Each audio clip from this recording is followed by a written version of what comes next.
Buenas noches. Thank you all again for following us live on YouTube. Those here in Miami, those in the other states and our other chapters, welcome and thank you for joining us. We have a handful of Agupalos here today and with us, so we're happy to have the house open. And as you heard David indicate, we're increasing 20. And today I got some indications.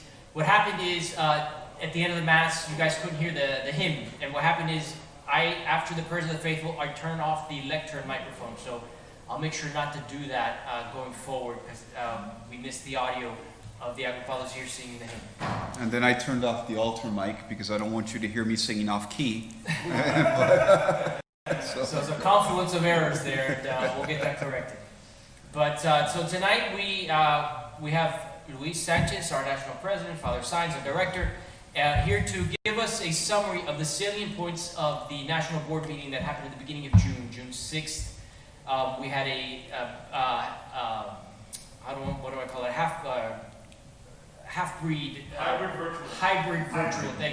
hybrid virtual meeting. Half of us here at the house, social distancing, half of us virtually. It worked out excellent. CJ was behind the scenes making everything work out. So a very successful meeting, as you heard David mention.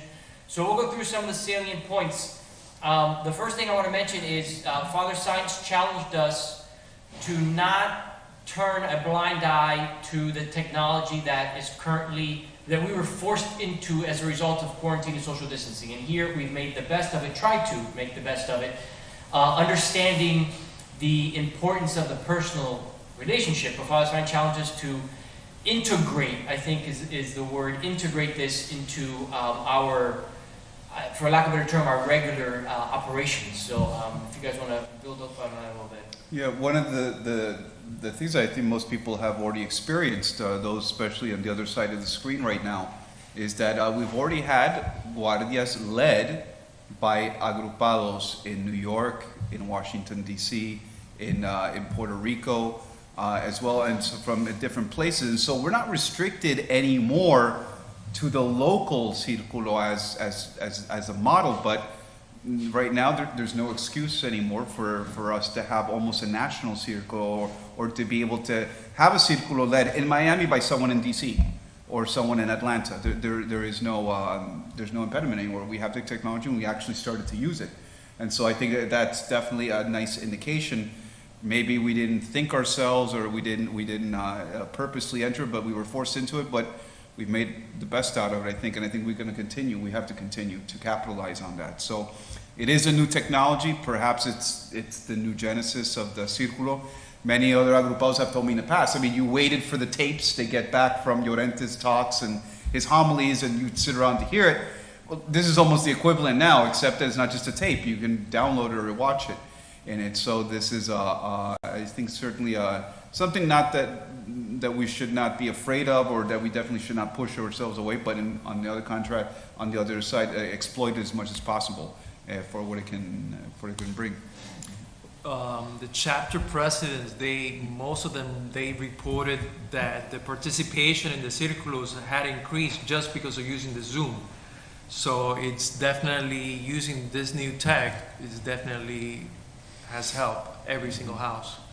I know of people, agrupados in San Juan, that are actually getting together with the guys in Atlanta. Awesome. On Mondays. So it is definitely, as a national movement, it's really nice. And we've also reconnected agrupados that are in different states and are not tied to a chapter.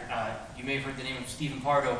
I've communicated with him recently. He lives in Seattle, no chapter near him, but he has praised what we have done virtually and with our YouTube presence that allows him to stay connected on a virtual basis with what the ACU's doing. So he was very grateful for that. Another thing that we noticed too that was incidental is just the reach that we've had with the new type, with using this technology.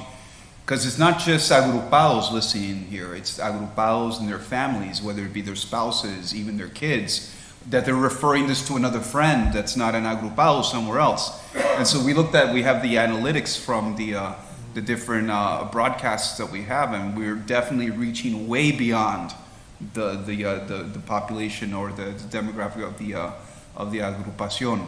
We're actually very surprised at how far it's reached. I don't know if you have like if you remember some of those analytics. The number that comes to mind is what the term that YouTube uses is unique viewers. Unique viewers, essentially an individual. And we're at 2,000 and something unique viewers, and we don't have that many active agrupados in our database. We certainly don't get them in the sequence. And we certainly don't get those individuals in the ciclos. And for the Miami chapter, the analytics indicates that our ciclos are garnishing real time, meaning like right now are garnishing in the average of about 35, 40 viewers real time. And then at your convenience, we're getting 80 views, 100 and something views for the homilies and our ciclos. So we are reaching a significantly broader audience with our content. And I think that's the other challenge too, and maybe Luis can speak to that, is not just broadcasting these live events, but how can we increase the breadth of our content? One of the things we talked about was how the Agrupado is known, for the most part, for their solid formation in the Catholic faith. Not only their solid formation in the Catholic faith, but also as working professionals.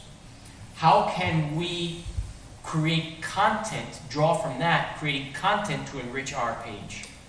During my presentation in the morning, what I did is that I challenged the presidents of the chapters. And one idea that I wanted for them to have was the St. Peter statue on 27th Avenue when he's throwing the net. I remember Father Llorente, even Father Nelson says, okay, he's throwing on South Beach. Okay, that's where we need to go. Okay, the nets were not being thrown right in front of a parish. So what my challenge was like, at times we're so occupied on bringing in the people that we know in church. We see them on Sunday, oh, this would be a good prospect for La Agrupación or something like that. And okay, open your minds, let's throw the nets a lot wider, all right? Us as professionals, we own businesses and we're professionals in our own different ways. Let's mentor, let's talk to men that are not the Sunday, that the ones that are going every Sunday and stuff like that. If we mentor, if we give an advice to somebody on how is it that we're doing our business, how is it that we run our business, you know what? We are, le ponemos el gusto ignaciano. There is no way that we're not using the rules of discernment, all the different rules that we learn from Ignatius in how we run our business. So if somebody comes to us and says, you've been in the business for a while and stuff like that, how can you help me? I remember when I started that I needed to go out. I says, in dental school, I think they gave us in 4 years, they gave us maybe half a morning on how to run a business. So that probably happens in a lot of different types of professionals. So we can actually do that. And we're called to change society, right? So, en cada primer puesto un agrupado. It doesn't say en cada primer puesto católico un agrupado. So, come on, let's use what we have and let's use it. In the past, los grupos profesionales, they used to do, okay, but they used to meet in the agru. Let's go and do it in your own office or do it somewhere. And use the technology right now with Zoom, Yeah. So. Let me say something. Anything that I can say about this is all positive. I think it's excellent. I think that the fact that you can reach people this way is a great idea. I think it made it better by having Erik, or father, when they were involved with the other person to guide the direction of the video to make it less dry. My only concern is, and speaking from personal experience, is that sometimes the fact that I know that I can see it at home, I leave here after Mass half an hour, I stay here to be in the patio, but I say, I will continue this at home because it's easier, more convenient, I can pay more attention, and more comfortable. And that's my concern, that there has to be something else that has to be added in this so that we can have the wine that is, something has to be added in all the places so that it will be that patio and doesn't disappear. Because if you look at the door, today everybody has to stay, most of the people, but most of the time, including me, many of 15 or 20 minutes because, whatever reason, okay? I think there has to be an emphasis on the patio. I think the way it's handled is perfect. I mean, and having the participation of Eric, which I told him has been excellent, participation from Father when he was working with Valero, is very important to guide the direction of the presentation. For the benefit of our viewers, the question is, how do we balance the importance of the Vida de Patio and the community with the convenience of the online live version? And also, if you want, if the audience has if you're watching on YouTube, feel free to put a question on the chat. But I think that's a very important concern, something we actually talked about today. We did. We talked about it, and one of the changes is starting at 7:30, because some people say, well, it's too late, so that's one of the excuses to leave. We also spoke about maybe having something here more to entertain the tongue. Another thing that, if I may add something else, I'm sorry. One of the things that I found in Section 5 with visual impairment, the amount of time of the presentation should be limited. Some people go on and on and on. It is, some speakers just don't listen. Huh? It is. And I think that if you limit it to half an hour, it will be very difficult, because half an hour, 40 minutes is a difficult presentation, because it's difficult to condense everything. But in my opinion, that might be the solution for people like me to stay here. The other comment was limiting the time of the presentation, and I will say that is I've tried to work on that over the Zoom meetings. And when we get a presenter who's going to say, that's one of the first things I say, is a 20 to 30 minute presentation, always giving that little bit of lead time. But it is very hard to cut somebody off when they're talking. I know we have to find a way to do that. Maybe find a better way to do that, a nicer way of doing that. Like something like, let's get back to this, so let's talk about the Right. All right, let's go. We haven't turned it, but we are trying to fix that. I know it's right. We are Just like the judge does. Your time's up. Yeah, no, I don't think we can be like that. But that's short. But oh, go ahead, Benny. No, I have a comment, but it's not correct. It's somewhat related to this. You have as far as outreach through technology, many years ago, as you know, the ACU had the VIP, which then was advanced technology, simple to the point, 15, 20 minutes, putting together a series like that, and trying to market it for free to whatever parish wants it, and if not, just put it there. There are a lot of people that come in, but it's got to be short and sweet.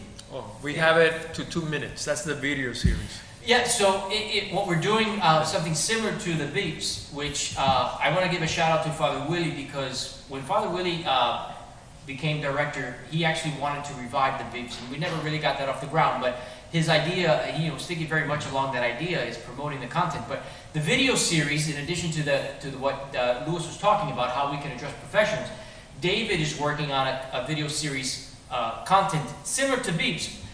A very brief 2 minute, 30-second solid message that gets blasted out on the webs. Well, yeah, but I'm not talking about limiting it to any specific group. Just put it out there. Right. If you put it out there, enough people see it, you'll be able to fish from that group and get whatever you want. That's what we want. That's We are That's putting it out there. It's Yeah. not a targeted thing. It's putting it out there. Yeah. I want to turn attention to, you mentioned St. Peter and the nets. So I know the board made a decision in regards to St. Peter, if you want to Correct. advise everybody what's going to be done. So the St. Peter statue, we're going to loan it to Belen. The reason for that is it's way too big for residential. Okay, our campus is not what we used to have. So Belen is going to put it somewhere between where the aquatic center is. I cannot say pool. Aquatic center and football. It's going to be on loan to Belen. We're going to have a plaque there, and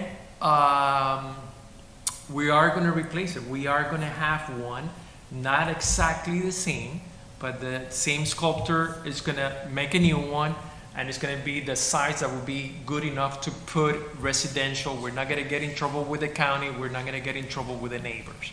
And the idea, and for the camera, I'm sorry, I'm pointing to the front of the house. So that's where it's gonna go. He's already done the drawings, he's showing it to the boards, so that's the plan. Okay? Opportunity for marketing at the event. Oh, yeah. With the plaque, right? Yeah, with the plaque, yeah. If you want to just elaborate on what could be said on the plaque. Quite definitely to positively identify it from, that it's from the agrupación, and I would say to take advantage of the free advertising space in it, to have in the plaque to mention maybe some descriptive of the agrupación, what it is, maybe a quote, something that we have, whether it be from Father Llorente or something that, that when you look at it, you know Aku, and what is Aku? Oh, right there, it explains to you what it is in the plaque for whoever reads it. And so that we still have to decide what's going to be, but that's the vision at least for what we have. Maybe have an image of what it looked like in the original spot on the plaque itself. Yeah, You get the historical, context yeah. where it came from. Paulito. What was the original idea? The idea is to put the mission statement. Oh yes, but the comment is somewhere underneath in the base of the statue, we will indicate the mission statement of the Yaku there, so that folks understand what the Yaku is all about. And also another comment was that we could actually put a picture in that area of what the St. Peter statue used to look like at the JP2 residence. I think is also Facing the bay. a great idea. So talking about the Yaku, next year we celebrate our 90th anniversary, and there are a handful of agrupados that are working on putting together a celebration for that to commemorate 90 years. And so they've come up with a pretty solid game plan at the moment that we'll announce today, and we're going to be announcing more formally very soon. All right, so the idea, this commission was started in December. We wanted to do it plenty of time to be able to get hotels or whatever we're gonna celebrate. The idea right now is that the weekend will start on Thursday with the national board meeting. Friday we're gonna have what's the name they're given, a national Congress. Oh, the general meeting? Congress general meeting type of thing. Okay. An assembly. An assembly, that's the word I was looking for. A national assembly, okay? We are expecting agrupados from all the different houses to come that weekend. So hopefully we'll be here by Friday. The program for Friday, we just put in the date apart. There is nothing set on stone. There is somehow the idea, something else that we're gonna be talking about is the census and the poll. We're gonna bring that up now. We're doing a poll with all the agrupados, so with the data we're going to get from that, so we could use it on that day. So basically it's an assembly. We're going to talk, and we're going to, what is the agenda for that day? It hasn't been set yet. That's Friday. These are Cardinals. Is that going to be in June? No. This is December 2021. Okay. The days of December 2nd, it's the weekend of the closest to the weekend of Inmaculada. The weekend of Inmaculada. Okay, sir. Okay? So Thursday, the national board meeting. Friday, we have the national meeting with all agrupados. Saturday is La Misa de Pase and Jesu. We already have confirmed Cardinal O'Malley for that day, all right? And then in the evening, a gala. The place is not being set yet, but to be starting like at 6. And then Sunday, we'll have the family mass and the family gathering afterwards, most probably to happen here. But that's the idea. It's going to be a pre-packed weekend. And the idea is for all the houses to try to prepare as many agrupados, as many aspirantes to do the pase that year for being the 90th. So hopefully we're going to be blessed by the Holy Spirit and have a good amount of Yeah, new so congregantes that year. this is the time now to, if you guys, all of us in any chapter, if this is the time to invite individuals that you feel fit in our community, to invite them now. To start the process. To start the process, so that we really have a, not that it would take away at all, but this is essentially the time for, I think the spirit is moving. You know, it's the 90th anniversary, there's gonna be a lot of blessings involved, so it's a great opportunity to invite the men that you feel are for this community to join. You meant, sorry, go ahead. For Sunday Mass, what about going to the new Berlin Chapel? The New Berlin Chapel, the comment is the New Berlin Chapel, I don't know when it'll be ready by 2021, that's just. We hope it will be ready for that summer. Listen, I sat, Paulito knows this better than anybody, we don't put, and I sat through this, the renovation of this house, we can't put dates on that kind of stuff. That would be great. Keep on asking. That's all we're gonna do. Oh, no, it's just if it's going to be ready or not. Yeah, if it's going to be ready, who knows? It's hard to plan for that, and then if it's not ready, you're in trouble. Yeah, so we're happy. At this point, that's not open to debate. We don't know quantity, quality, nor availability. Well, it should be available. The engineers know. It all depends on the number. It should be available. But it is, I mean, I'm sure it would be a beautiful place to have that family mass. It would definitely be really nice, so we'll look into it, yeah. But you did mention the census, so I know when Father took the position of director, he was sort of the driving force of the census. It's been your idea, and it's morphed a little bit from census to a poll. We're going to have both, so why don't you talk a little bit about where we're at currently and what the Agriculturists can expect to receive in the coming weeks. Well, the whole idea of the census, it was one of the first things I wanted to know, because as director, I don't know how many agrupados there are. I simply just don't know the number. I get many different numbers, but I have no data. Todo el mundo me dice, bueno, yo creo que son 200, yo creo que son 400. Yeah, but I can't plan with what you think might be. So I need actual data. I need actual hard data. And so the whole idea of the census came from that, just from the one question, the one need.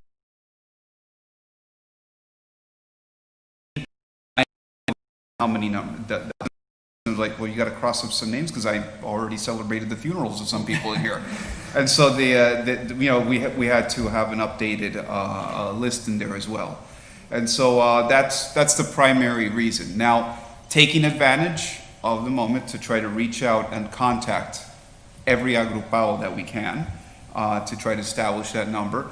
We'll take advantage of at the moment to ask some questions to help us plan as well. And so I also was asking for demographics, or who do we count with? I mean, what is the average age of the agrupación? What is the largest age group? What is the smallest age group? What's the median age group? Because all these things come into planning. If we're thinking, hey, it'll be great to do a pilgrimage, let's do that, but nobody can go, then there's no point in planning the pilgrimage. And so these are the things that we have to think. Even the timing of Círculo and Mass. If we see a certain time, yes, when we were at another age, there would be no problem being up late at night in the middle of the week because you had no family to go to, no house, no job to respond to.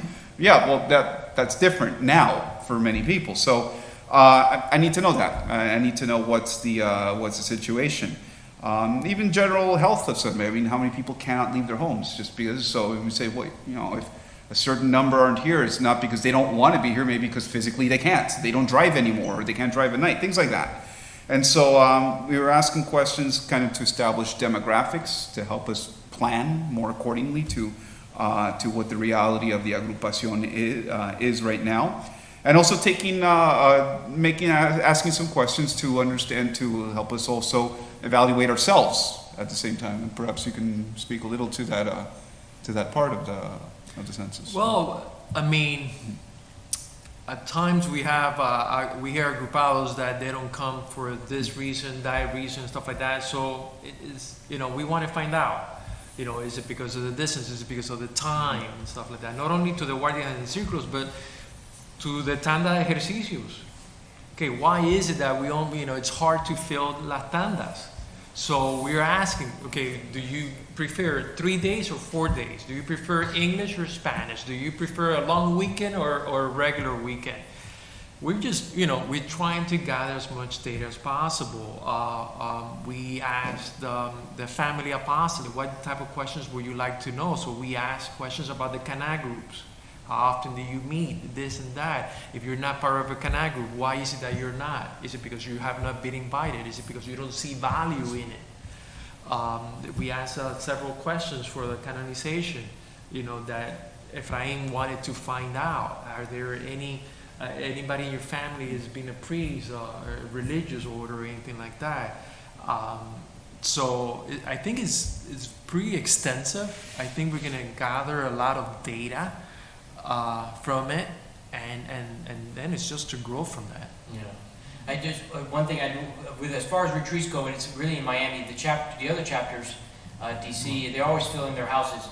But the poll really does touch on a broad variety of topics that applies to across the chapters. When is it going out? It'll be going out within the next week or so. Yeah. The questionnaire is ready. We recently went through our entire database to correct email addresses and physical addresses for the Estovir 2020 publication, which is in the mail. So Agropoli should start receiving the hard copy. If you haven't picked it up yet, some folks have picked it up that were here, but for the majority of our Agropolos who are spread across other chapters. So anyhow, we went through our mailing database and updated all that. So we'll be sending out the poll first. First will be the poll, and then we will send out the census back to back pretty much, and be able to have all that information to work with. But Joaquin, who's helping with it, yeah, thank you. The comment was brought up to mention Joaquin Perez. Joaquin has done a tremendous job in leading that commission. He essentially, who has tons of experience in doing polls and censuses, he does that for a living. So he has shared his talent with us and helped us put together the questionnaire. He was going to gather all the data. He's going to analyze the data for us. He also put together the initial database of all the email addresses. He went across the various chapters. He even went to Belen and put together the initial database. So he's done a tremendous job in finalizing, actually doing the entire work for us. So we'll be putting that out within the next Is it week. bilingual? It will be bilingual. Or Spanish? Yeah. Good question. Yeah. Yeah, it took time to translate it. It took time, and Joaquin was also led the effort in translating the question. So it's going to be So bilingual. it's like a link, you're gonna have like an online link, you hit the link and answer questions online? That is correct. Yes, it'll be that way, and then when you submit the answers, it gets sent back to us, and Joaquin is going to be the one who's going to gather all that and then publish the data so that we can look at it and analyze it. You mentioned the canonization. There is something going on December, right? The 10th anniversary. Yes. So why don't we bring that up? So we couldn't celebrate it because of the quarantine. We were going to celebrate it in April 28th, Yeah. and we weren't able to do that. So we had to move it. We're gonna celebrate it December 6th. December 6th at 3 p.m. Okay, and Jesup Church in downtown Miami. There's gonna be a mass, and then afterwards there's gonna be a get together downstairs where there's going to be a presentation, there's going to be some books, and there's going to be some things that people will be able to take away. I'm looking this way because Efraín Zavala is here, and he's the one leading this. Es el cumpleaños del Rey Casicero. Yes. Yeah, see? And my twins. Hey, And they're turning 21 that day. What day was that again? December 6th? So December the times of various birthdays, December 6th. I'll say, I'm going to just take the opportunity, is I am hesitant of inviting people from Europe to come on airplanes to visit. So my thought is we say, you're more than welcome, but that's it. I'm not going to encourage or put them under pressure or anything like that. If they want to come, terrific. If they don't want to Listen, we could do Zoom. yeah, we can do that. No, for the resurrection mass, it was instantly, But we could, It was streamed. but we could work on that. It was streamed, those things. Eric, we could work on that. Yeah, the comment was, so when we initially had this plan, Efraín put this together for April, he invited various members of the Llorente and the Rey de Castro families to come, and a handful of them had confirmed, but the quarantine and the virus had other forced us to do other things. all of them. Yeah, and they're all in the age of the age bracket that is in jeopardy. So the comment is we're not necessarily going to we're going to extend the invitation, but we're not going to build the celebration around their presence, which sort of was going to happen in April. But we could live stream the mass for their benefit. Certainly, we can figure out a way to do that. Let's- One more thing, the scholarship. Yeah, I was just going to switch gears to the scholarship, Yeah. which is the Scholarship Commission put together a really good proposition, another way that we can outreach to high schools. Start small, hopefully go big, but it's another way for us to promote the mission of the ACU to the young generation, not just with the formation that we offer, but actually use some of the funds that we've been gifted with. So if you want to elaborate a little bit on that. Okay, so, I was thinking right now, except for the canonization, everything else that we talked about, these were ideas that were started in December. Pretty much, they come into fruition in just 4 or 5 months. Yeah. So it's been a lot of work done by a lot of agrupados nationally.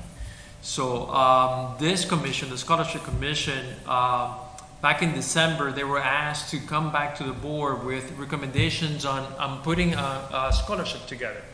So they have, and it was approved by the board. It's a $10,000 scholarship that is going to be given to a senior. Okay, the first time around, we're going to be working with the Estoril kids right here in Belen. Okay, and a kid is going to be selected from there. They're going to have to apply for it, and then there will be a group that will select. It's going to be asked of the student to stay connected to the ACU, to hopefully they've done exercise and they actually will keep doing ejercicios.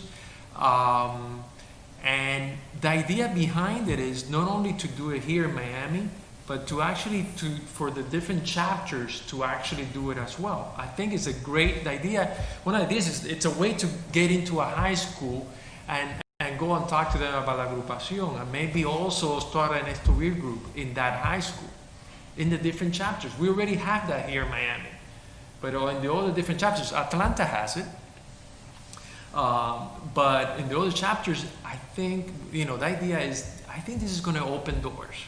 Okay. At the same time, I know my daughters, they're fighting for a $5,000 scholarship. So a $10,000 scholarship, that's huge. So, that's great news. Yeah, and Atlanta has the GT, so I think to enter into the high school, this offers them another avenue to grow their apostolates. All the chapters to grow their apostolates. It's a tool that on a national level we can offer to the chapter. So a great tool. Also, we talked about how we were addressing today, balancing the virtual and the in-person. Why don't we talk a little bit about how we are going to restart our Saturday Guardias? That was launched with great success for 2-3 months, and then unfortunately we were had to shut that down, but we're prepared to start that back up. So starting hopefully next month. July. So we'll look at that. We don't have a certain date yet, but we are prepared to relaunch our Saturday Guardias here in Miami every once a month with hopefully a mass and a presentation, an opportunity for agrupados who have a difficult time coming on Wednesdays. Any agrupado really, but it's really geared towards that population. So we're happy to be able to offer that Saturday Guardia again in person, meeting our social distancing guidelines, of course, as best as we can, but seeing what we have seen with the success of the limited reopening here, which has really been met with a lot of excitement. So I think the opening of the Saturday Guardias again, hopefully will be able to pick up where we left off pretty quickly. I don't want to forget to talk. I'm pointing to Carlos Muñiz because I want to talk about the family apostolate. Okay, they've done a great job. So, you guys, at times we hear things, it's what, they're trying to sell you something, it's whatever in a box, whatever, because it's something simple that you follow instructions and that's it. Well, the family apostolate has actually done that with the Cana groups. Okay, they're working with a company, it's called Sherwood Fellows, and for months they came here, they spent 2 days here interviewing several agrupados and their spouses on what is a Cana group, how does it work, and stuff like that. And the Family Apostolate has actually put like a program. How many meetings? 6 months. 6 modules. So basically, and the idea of the box is because all the instructions are put together. What is, in the first meeting, what is the first thing you do? What's the second thing you do? The third thing you do? Something very, very simple. Because at times people want to start a Cana group and they don't know how to do it. It's a recipe. So this is a follow along type of thing. So they've done a great job. So that's coming out. It's going to be a website. So agrupados will get to use it, but it will be also something else, to use it outside, or also the agrupación. And there's an actual box involved. Yes. There's an actual, How soon will that start? Carlos. In a couple of months. in a couple months, yeah, there's We're kind of waiting also because of we also have a virtual model of it, but we really like to use the physical model. But like Luis mentioned, it's a tool for evangelization. Think about not just us here, some of us are some of us are not, but think of our children. Think of, I think of my daughter, for example, in Tennessee. She could easily create a group. Well, here's a Cana box, and you can start your group with it. So that was the idea. Intent is within the group to create and format Cana groups, but also helps to evangelize, because as we know, the importance of marriage, and marriages grow stronger when you are together with other marriages. We know that because our group has had great success stories there. and that's it's an essential tool in our society today to strengthen that nuclear family structure, the domestic church. So I think the Family Commission has done a wonderful job in putting that together as a tool for the agrupación to strengthen the domestic church. One last thing, I want to mention one last thing. Go ahead. So it's a question to Carlos. Carlos, are you planning to keep on track of who gets a box and so on, so that we can see the growth that it brings, or something like that? But those are Yeah, and the idea is to build more modules. So that first 6 is just a kickstart, but really need to build more. So we're also going to get a video. We have a lot of marketing communications. We have a website, a professional website. We created a lot of materials with it. So we're trying to give a new message to the group right now. So they go platform around each other. Not yet. So to keep it short and sweet. One last thing, kind of like a housekeeping thing. I have a little project that was taken off in the off months. I have taken upon myself a personal mission to inspect every library and sacristy in the world that I find. And it opens questions as if, do they really want this still? Or, perhaps Father would like to give me this chalice that I see over here. And so we have our library that's been staring at me for months, begging for me to inspect it. And so I've gone through every single volume we have in there, kind of rearranged to put some order that probably makes most sense to me. But if anyone would want to look for something, pretty much can find something for you there. The top part is all reference, and so there's a very wonderful encyclopedia about everything Catholic that goes in the top, and you'll see that everything looks exactly the same in the top. Followed by the Biblioteca de Autores Cristianos. It's in a Spanish series, and that is the authoritative theological series in Spain. We have a large number of volumes. I mean, it is hundreds of volumes long. We've got about 70 volumes of it, and that is something that is to be treasured. And so that's an excellent resource that gives you all, basically, theology from the fathers, the church fathers, all the way through Aquinas and even beyond, even to modern day. And so we have that there as well.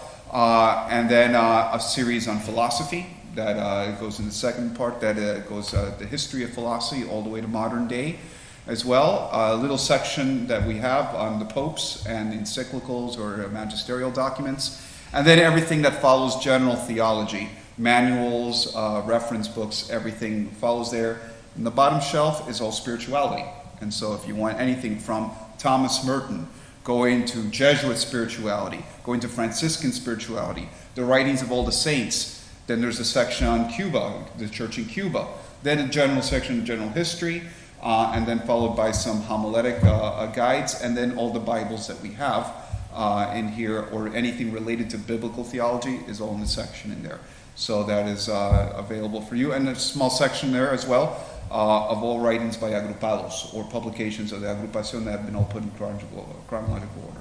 So that's definitely available to everybody. If you want to come in, have a day reader, you need something, let me know, and I can probably point you in the right direction. Did you reference to the Dewey Decimal System somewhere? That's later We will on. label it. Yeah. We will Next add year it. I'll take that one. But it's definitely a wonderful collection that it's much easier to find items now. Will you address that Well, like, oh, in the Estovir publication? not in this one, but Oh, in the next version of it, yeah, that's a good idea. Highlight the library, good point, yeah. Or you can put it in the email. Yeah. That's- I could do it in the weekly newsletter as well, we can, yeah, we can do that. How full is the library? Are you, Oh, we've got plenty of space to expand. So, yeah. my wife's always trying to throw out books.